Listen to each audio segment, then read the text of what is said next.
Hello students, in lecture number 1, the topic of determinants was discussed. In lecture number 2, the topic of matrices will be explained.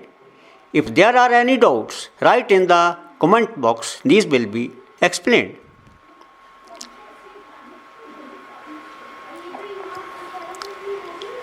Matrices, a system of mn numbers arranged in a rectangular formation along m rows and n columns and bounded by the brackets, is called in m by n matrix and is written as m into n matrix.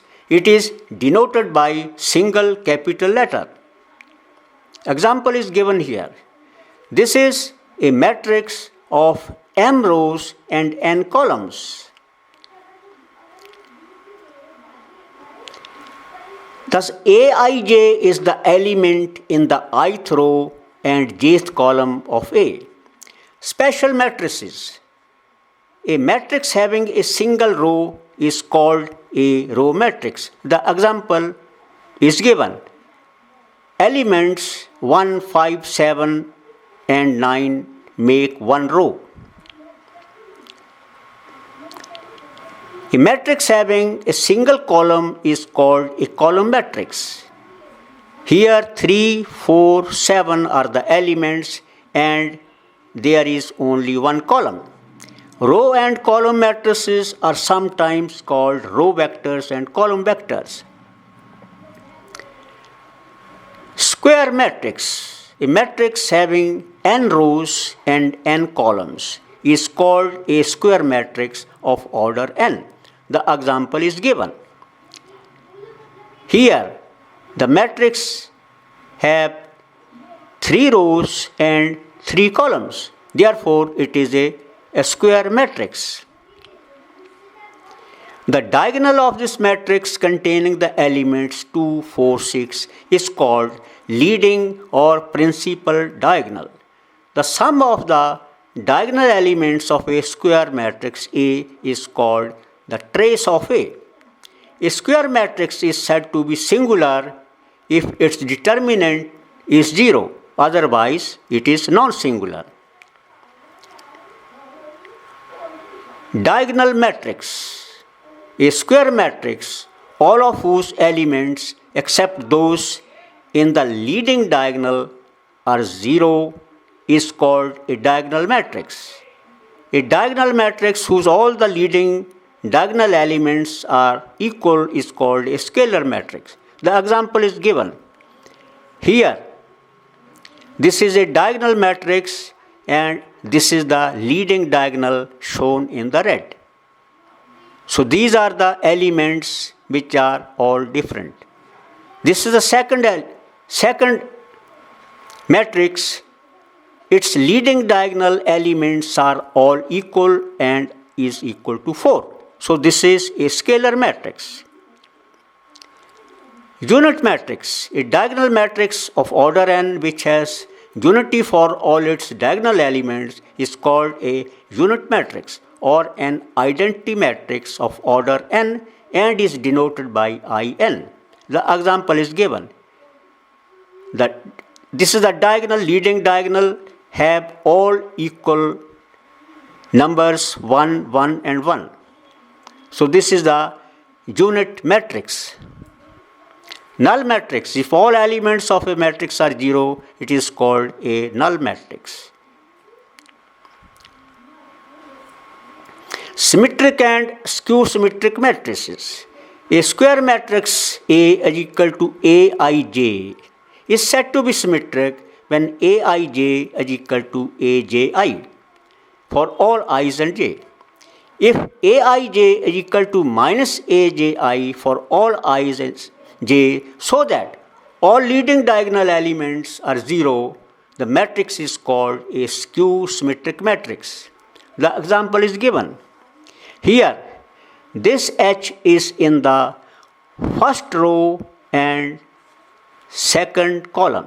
This H is in the second row and first column. They are equal. Similar, these elements are also equal. and this is third case where F and F, they are also equal. This is symmetric matrix. In this case, the numerical values is equal, but they are of opposite sign. So they can be equated if we multiplied one of them with negative sign. So this is skew symmetric matrix. Triangular matrix, a square matrix, all of whose elements below the leading diagonal are 0, is called an upper triangular matrix. A square matrix, all of whose elements above the leading diagonal are 0, is called a lower triangular matrix. The example is given. Here, this is the leading diagonal. All the elements below this leading diagonal are 0, so there is upper triangular matrix. In this case, second case, all the elements above the leading diagonal are 0, so this is lower triangular matrix. Matrices operation. Two matrices are said to be equal if only they are of the same order and each element of A is equal to the corresponding element of B. Addition and subtraction of matrices. If A and B be two matrices of the same order, then sum A plus B is defined as the matrix, each element of which is the sum of the corresponding elements of A and B. This is the first matrix and this is the second matrix. When they are added, then the corresponding elements are added. A1 is added to C1, B1 is added to D1. Similarly, all the elements are added to their corresponding elements. So we get this resulting matrix. It has got 3 rows and 2 columns. Similarly, A minus B is also shown below. Here, instead of adding, we subtract the elements. Multiplication of matrix by a scalar. The product of a matrix A by a scalar K is shown below. Here K is multiplied with this matrix. As a result, K has been multiplied with all the elements of the matrix. Multiplication of matrices. Two matrices can be multiplied when only the number of columns in the first is equal to the number of rows in the second. Such matrices are said to be conformable. This is the first matrix, this is the second matrix. Here it has got 4 rows and 3 columns. Here it has got 3 rows and 2 columns. While multiplying, this first row is made vertical like this. A1, B1, C1 is a row. It is converted into column. Then this is multiplied with the first column. Similarly, second row, third row, and fourth row elements are multiplied by this. Again, first row, second, third, and fourth are multiplied with the second column.